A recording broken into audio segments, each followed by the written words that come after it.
Good afternoon, all of you. So, in the last session, we have discussed about electron microscopy and we have talked about various different components and also the concept of electron microscopy.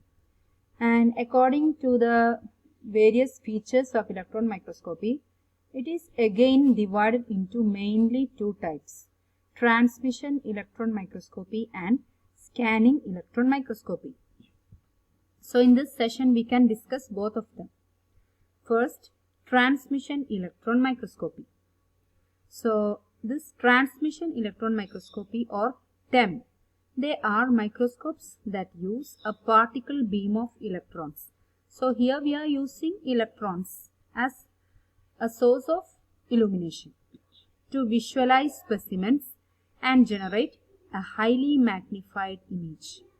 And this transmission electron microscopies can magnify objects up to 2 million times more than the optical microscopes.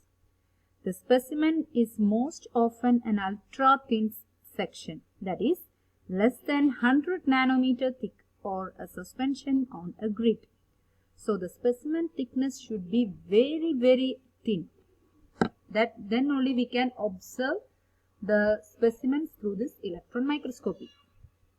So there are certain techniques which are used to make the specimens very thin, and that section we will discuss in the next class. Okay.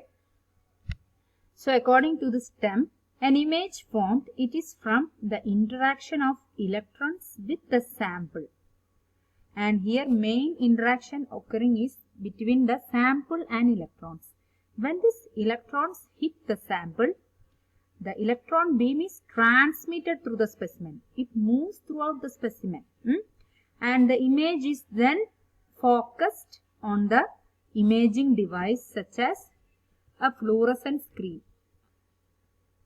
Look, this is the fluorescent screen, and here we are observing or focusing the image. And it is a layer of photographic film or a sensor such as a scintillator attached to a charged coupled device. So that is the main difference between scanning and transmission. Here the electron beam are transmitted throughout the specimen. It moves inside of the specimen. And the transmission electron microscopes are capable of imaging at a significantly higher resolution. Resolution means ability to differentiate two closely related objects as with a distinct length.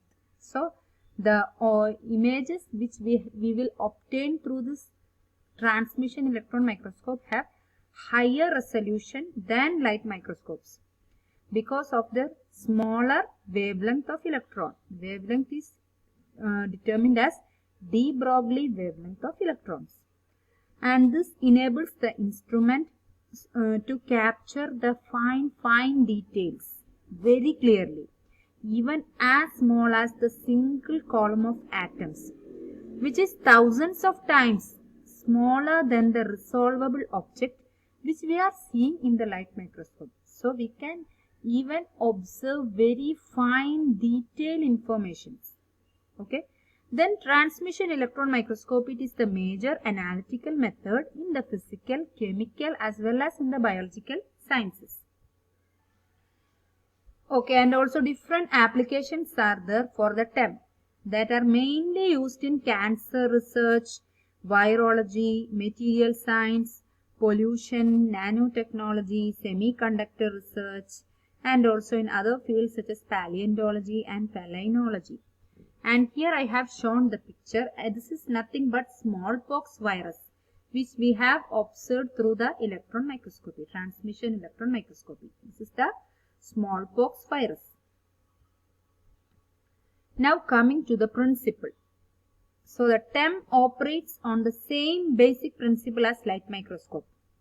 But main difference is what? We are using electrons instead of visible light. And the wavelength of these electrons are very smaller than that of the light. And the optimal resolution attainable for the TEM images, it is many orders of magnitude better than that from the light microscope. So we can reveal finest details of internal structure using transmission electron microscopy. Now, first of all, the beam of electrons from the electron gun. So we can see the topmost portion of TEM is electron gun, that is the source of electron. So the beam of electron, and it has a light source too. The beam of electrons from this electron gun, now it is focused into a small thin coherent beam. Appo adu beam of electrons pass cheyidittu it may move through this condenser lens. എന്നിട്ട് condenser lens looda pass cheyumbo now this beam of electrons now are converted to coherent beam which is very thin, and this beam is restricted by the condenser aperture. അപ്പോൾ ഈ ഒരു condenser അപ്പർച്ചറിനുള്ളിൽ restricted ആയിട്ടാണ് അതിന്റെ movement, which exclude high angle electrons. അപ്പോൾ ഇതിലൂടെ മാത്രമേ പോകുന്നുള്ളൂ. അപ്പോൾ ഹൈ ആംഗിൾ ഇലക്ട്രോൺസ്, അതായത് ആംഗിൾ ഉള്ള ഇലക്ട്രോൺസിനെ കംപ്ലീറ്റ് ആയിട്ട് എക്സ്ക്ലൂഡ് ചെയ്യും. Now this beam passing through this condenser lens with the help of this condenser aperture it strikes the specimen and parts of it ഈ സ്പെസിമെൻ സ്ട്രൈക്ക് ചെയ്യും. എന്നിട്ട് striking the specimen and the parts of it are transmitted. എന്നിട്ട് ഈ specimen strike ചെയ്തിട്ട് അതിന്റെ അകത്തു കൂടെ transmit ചെയ്തു പോകും. And this transmission depend upon the thickness of that specimen and the electron transparency of that specimen.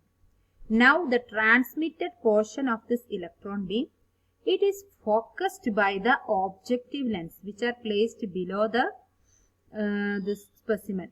Okay, now this objective lens, and from the objective lens it moves through the intermediate lens. From the intermediate lens it moves through the projector lens or ocular eyepiece എന്നൊക്കെ നമ്മൾ light മൈക്രോസ്കോപ്പിൽ പറയാറില്ലേ, and finally it is focused by the into an image on the phosphor screen or charge coupled device camera. Finally ആണ് ഈ image ഇവിടെ നമുക്ക് കിട്ടുന്നത്. So optional objective apertures can be used. അതായത് optional ആയിട്ട് ഇവിടെ ഒബ്ജക്റ്റീവ് അപ്പർച്ചർ ലെൻസ് യൂസ് ചെയ്തിട്ടുണ്ട് to enhance the contrast. അത് മെയിൻലി കോൺട്രാസ്റ്റ് കൂട്ടാനാണ് by blocking out high angle diffracted electrons. അതായത് ഒരുപാട് ഇലക്ട്രോൺസ് അതിലൂടെ വരും, ഹൈലി ഡിഫ്രാക്റ്റഡ് ആയിട്ടുള്ള. അപ്പൊ അതിനെല്ലാം എക്സ്ക്ലൂഡ് ചെയ്തിട്ട് കറക്റ്റ് ആ ഒരു ലൈറ്റ് മാത്രം കിട്ടാനാണ് we are using optional objective apertures. And then images pass down the column through the intermediate lens. Projector lens is enlarged. ഓരോ ഇതിലൂടെ പാസ് ചെയ്യുമ്പോഴും ഇമേജ് എൻലാർജ് ചെയ്തുകൊണ്ടിരിക്കുന്നുണ്ട്. ഫൈനലി ആണ് ഇമേജ് സ്ട്രൈക്ക് ചെയ്യുന്നത്, ഫോസ്ഫോറസൻ സ്ക്രീനിൽ സ്ട്രൈക്ക് ചെയ്യും. And the light is generated and which allows the user to see the image. അപ്പൊ ഇമേജിൽ ഡാർക്കർ ഏരിയാസ് ഉണ്ട്, ബ്ലാക്ക് ആൻഡ് വൈറ്റ് ഇമേജ് ആണ് കേട്ടോ. അപ്പോൾ ഡാർക്കർ ഏരിയ ഉണ്ട്, ലൈറ്റ് ഏരിയ ഉണ്ട്. Darker area of the image it represents those areas of the sample that fewer electrons are transmitted. അപ്പൊ അതായത് ആ ഡാർക്കർ ഏരിയ കാണിക്കുന്നത് അതിലൂടെ ഫ്യൂവർ ഇലക്ട്രോൺസ് ട്രാൻസ്മിറ്റ് ചെയ്തിട്ടുള്ളൂ. while the lighter area shows that is more electrons are transmitted. അതുകൊണ്ടാണ് ആ area light ആയിട്ടിരിക്കുന്നത്. Now ഇനി അതിന്റെ ഡിഫ്രാക്ഷൻ പാറ്റേൺ ആണ് പറയുന്നത്. ഇലക്ട്രോൺസിന്റെ ഡിഫ്രാക്ഷൻ പാറ്റേൺ എങ്ങനെയാണ് അത് diffraction. As the electrons pass through the sample they are scattered by the electrostatic potential set up by the constant elements in the specimen. After passing through the specimen,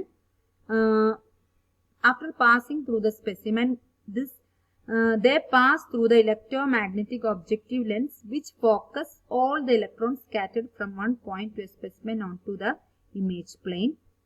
ഇതാണ് ഇവിടെ വേറൊരു picture കാണിക്കുന്നത്, diffraction pattern ആണ് ഇവിടെ കാണിക്കുന്നത്. ഈ pointed lines ആണ് ഇവിടെ സ്കാറ്റേർഡ് ആയിട്ടുള്ള ഇലക്ട്രോൺ സ്കാറ്റർ ചെയ്തത് കാണിക്കുന്നത്. And this electrons are scattered in the same direction by the sample are collected onto the single point. This is the back focal plane of objective lens and is where diffraction pattern is formed. അപ്പോൾ ഈ electrons pass ചെയ്തതിന്റെ ഒരു diffraction pattern ആണ്, electron മൂവ്മെന്റിന്റെ electron റേസിന്റെ diffraction pattern ആണ് ഇവിടെ dotted lines ആയിട്ട് കാണിച്ചിട്ടുള്ളത്. And it moves according to the back focal plane of objective lens. അതായത് ഒബ്ജക്റ്റീവ് ലെൻസിന്റെ ബാക്ക് ഫോക്കൽ പ്ലെയിനിലാണ് വന്ന് വീഴുന്നത്. And they are collected on to the single point. Okay, main ആയിട്ട് പറയുന്നത് ഇലക്ട്രോൺസ് പാസ് ചെയ്യുമ്പോൾ it transmit through out the specimen. അതാണ് main difference between transmission, electron microscopy and scanning. ഇനി what are the difference between the TEM and a light microscopy? അപ്പോൾ TEM and light microscopes operate on the same basic principle. Main ആയിട്ട് several difference between the two are, main difference is that TEM uses electrons rather than light. Electrons ആണ് use ചെയ്യുന്നത് എന്ന് നമുക്കറിയാം. And power of the light microscope is limited by the wavelength of light. അതായത് അതിന്റെ power limit ചെയ്യും because of the wavelength of light, and this can magnify something up to 2000 times. ഇത് light microscopy വ്യൂവിൽ എടുത്തതാണ്. ഈ ഒരു portion ആണ് ഇവിടെ കാണുന്നത്, എൻലാർജ്ഡ് ആയിട്ട് കാണുന്ന ഇലക്ട്രോൺ മൈക്രോസ്കോപ്പിക് വ്യൂ ആണിത്. ഈ ഒരു ചെറിയ പോർഷന്റെ ഇലക്ട്രോൺ മൈക്രോസ്കോപ്പിക് വ്യൂ ആണ് ഇവിടെ കാണുന്നത്. So it may magnify more than the light microscopy with more resolution. Okay, that is the main difference.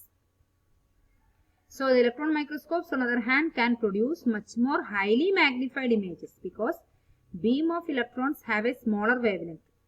Visible ലൈറ്റിന് കമ്പയർ ചെയ്യുമ്പോൾ ഹയർ വേവ് ലെങ്ത് ആണ്, ബീം ഓഫ് ഇലക്ട്രോൺസിന് സ്മോളർ വേവ് ലെങ്ത് ആണ്.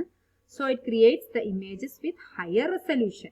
Okay, resolution കാരണമാണ് it causes the sharpness or the degree of image കൂട്ടാൻ കാരണം. നല്ല image നല്ല sharp ആയിട്ടിരിക്കുന്നത് because of the higher resolution. So the electron microscopies have high resolution. So next we can discuss about second type, that is scanning electron microscopy called SEM. So the SEM scans a focused electron beam over the surface to create an image. അപ്പോൾ ഇവിടെ main ആയിട്ട് electron beam transmission അല്ല നടക്കുന്നത്, അത് surface മൊത്തം scan ചെയ്യും to create the image of the surface view. അപ്പോൾ ഒരു ഒബ്ജക്റ്റിന്റെ മെയിൻ സർഫസിലുള്ള കാര്യങ്ങളാണ് കൂടുതൽ ഫോക്കസ് ചെയ്യുക in the case of scanning electron microscopy. ഇത് ഉള്ളിലോട്ട് ട്രാൻസ്മിറ്റ് ചെയ്ത് പോകില്ല ഇലക്ട്രോൺസ്. സർഫസ് സ്കാനിങ് ആണ് ഇതിൽ മെയിൻ ആയിട്ട് വരുന്നത്. So the electrons in the beam interact with the sample and producing various signals, and these signals can be used to obtain information about surface topography and composition. അതാണ് main difference കേട്ടോ സ്കാനിങ്ങും ടെമ്മും സെമ്മും തമ്മിൽ. സെമ്മില് it's scans surface topography. Main components എന്തൊക്കെയാണ് വരുന്നത്? Source of electron, that is electron gun. Column down which electron travels, അതായത് ഇലക്ട്രോൺസ് ട്രാവൽ ചെയ്യുന്ന ഒരു column through electromagnetic lens. പിന്നെ electron detector, sample chamber, computer and display to view the image. അപ്പൊ എങ്ങനെയൊക്കെ നോക്കാം. ഇവിടെ ചെറിയൊരു ഡയഗ്രാം കൊടുത്തിട്ടുണ്ട്. Electrons are produced at the top of the column from the electron gun and they R accelerated down and passes through the combination of lens. The combination of lens എന്ന് പറയുന്നത് first condenser lens, second condenser lens, ഇതൊക്കെയാണ്. And combination of ലെൻസും വരുന്നുണ്ട്, അപ്പേച്ചേഴ്സും വരുന്നുണ്ട്, spray അപ്പേച്ചേഴ്സ്. ഈ രണ്ട് ലെൻസിന്റെ ഇടയിൽ ഒരു അപ്പേച്ചർ വരുന്നുണ്ട്, spray aperture, to produce a focused beam of electrons and this beam hit on the surface of the sample. അപ്പോൾ ഈ ബീമാണ് എന്ത് ചെയ്യുന്നത്? സാമ്പിളിൽ ഹിറ്റ് ചെയ്യുന്നത്, surface beam of the sample. അപ്പൊ ഇവിടെ നടക്കുന്നത് എന്തെന്ന് വെച്ചാല് സാമ്പിളിൽ ഹിറ്റ് ചെയ്തിട്ട് ട്രാൻസ്മിറ്റ് ചെയ്ത് പോവില്ല.